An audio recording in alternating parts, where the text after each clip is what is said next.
Behind every successful Bay Bridge project is a carefully crafted plan.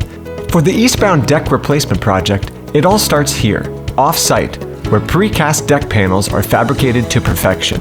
Each new deck panel is manufactured with precision in a controlled environment, ensuring that they are strong, durable, and ready to withstand heavy traffic.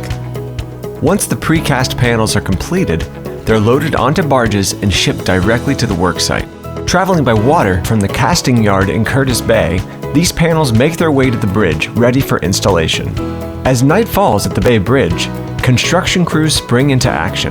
The eastbound span is closed, and two-way traffic operates on the westbound bridge. Crews begin the task of removing existing sections of the bridge deck. The team then uses cranes to remove the existing sections from the bridge. Once the old section is removed, the crew members carefully lift the new precast panels and set atop new bearings on the existing trusses, ensuring a perfect fit for each section of the bridge. With precision and teamwork, the new deck panel is secured into place, strong, reliable, and ready for traffic. At a later date, the temporary concrete connection slabs are removed and replaced with permanent concrete, ensuring a smooth ride.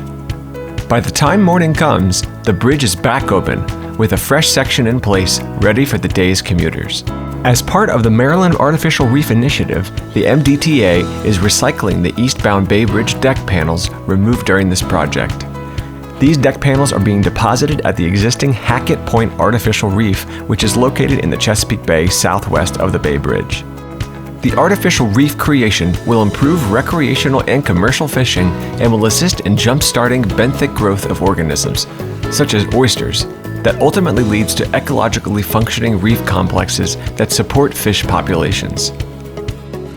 The MDTA's carefully crafted plan is improving the quality of the bridge, limiting traffic impacts, maximizing safety, protecting and enhancing the environment, and extending the service life of the bridge.